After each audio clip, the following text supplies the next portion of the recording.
اللهم صل وسلم وبارك على سيدنا محمد وعلى اله وصحبه اجمعين. دلوقتي يا حبايب قبل احنا قررنا نعمل ايه؟ فراخ بالبصل وبتتبيله كده زيها زي المشويه، بس على البوتاجاز، مش في الفرن. ماشي يا حبايب قلبي. دلوقتي هنحتاج فراخ اللي هي دي الافخاد دي ومعاها، يعني انا اشتريت معاها كده شويه رجلان من دي. وهنا هنحتاج بصل وفلفل على شطه وتوم. والتوابل بتاعتنا هتبقى عباره عن كاري وكركم وبابريكا وكمون وكزبره وجنزبيل وفلفل اسمر وملح. دي يعني حبايب قلبي هتبقى ايه التوابل بتاعتنا. ماشي.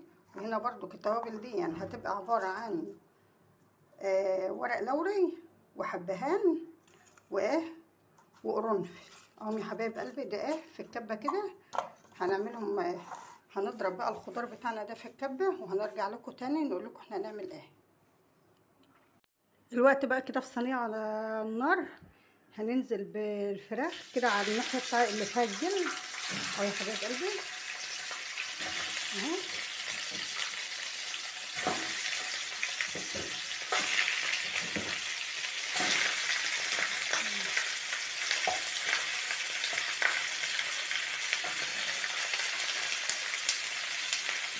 تاخد لون ونرجع تاني نشوف هنعمل فيها. بعد ما قلبناها كده يا حبايب قلبي هننزل عليها بايه؟ بالبصل اللي احنا مقطعينه ده كده، وهننزل عليها بالتوابل بتاعتنا اللي احنا قلناها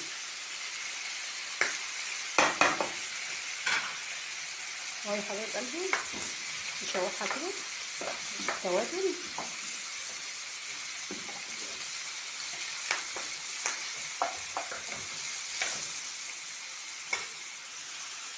هنا اضافه بقى كده يا حبايب قلبي اختياري لو ما انتش عايزه تحطي، هي اضافه كده من عندي. هنا كوبايه لبن اهي هتنزلي بقى كده على الفراخ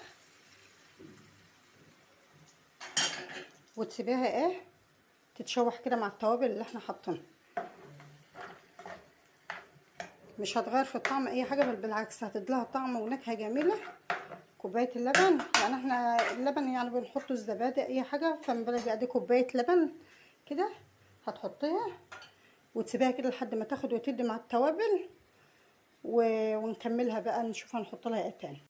بعد كده حبايب قلبي ما عملنا اللبن هننزل بقى بالخضار اللي هو الثوم على البصل على الفلفل على المستردة. حطيت كده معلقه مستردة عليهم اللي احنا ضاربينه في الكبه. وهننزل بطماطميه 3 حبات من الطماطم كده. هننزل بكل الخليط ده كده على بعضه كده وهننزل على الفراخ بتاعتنا وكده كل المقادير بتاعتنا وكل الحاجات بتاعتنا اللي احنا مجهزينها لصينيه الفراخ اهي يا حبايب قلبي بتكون كده خلصت. كنا نقلبها ببعضها كده ونغطي عليها باي حاجه عندك وتسيبيها كده تاخد وتدي كده مع بعضها لحد ما تستوي خالص سوا نهائي. وهنجهز معاها بقى كده حبه رز حبايه وحبايه. طاسه كده او حله على النار كده هننزل فيها برز نحمره نعمل جنبها صينيه رز كشري الشعريه، صينيه رز معمر، رز حبايه وحبايه زي ما انا هعمل.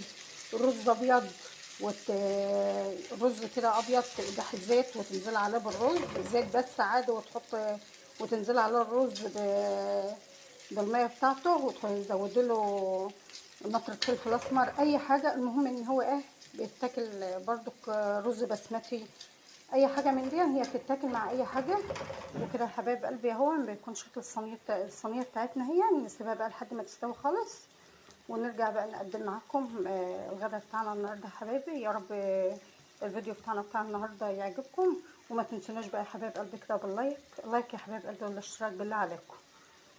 اللايك يا رب يبارك لكم ويديكم الصحه كده يا حبايبي. ده يا حبايب قلبي بيكون شكلها ده الشكل النهائي للصينيه بتاعتنا عايزه اكملها بقى سوا خالص على البوتاجاز. كمليها عايزه تحطها تحت الشوايه بتاعه فرن البوتاجاز برضك عادي، تحت الشوايه اللي هي بتاعه الفرن بتاع البوتاجاز عادي برضك، مش شرط فرن ومش شرط ان انت تولعي عليها. هي الحمد لله كده استوت، كده كملت سوا خالص. وده الرز الحبايه وحبايه بتاعنا اهوت، بعد ما حمرنا الرز نزلنا عليه بباقي كميه الرز المغسوله. وبرضك نسيبه لحد ما يتشرب خالص. انا عن نفسي اول ما تخلص سوا خالص صينيه الفراخ دي هحطها بس تحت الشوايه تاخد لون من على الوش. انما هي كده بسم الله ما شاء الله جميله، مش محتاجه فرن ومش محتاجه اي حاجه.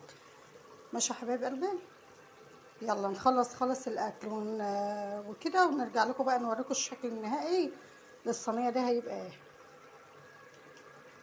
وده بيكون الشكل النهائي للصينيه بتاعتنا اهوت بعد ما خرجت يا حبايب قلبي. ده بيكون الشكل النهائي اهو.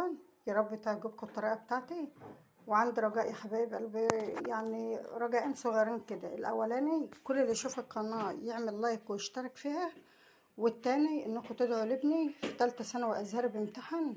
ادعوا له ان ربنا ينجحه، يا رب ينجح كل اللي بيمتحنهم ويوصلهم يا رب لكل اللي بيتمنوه.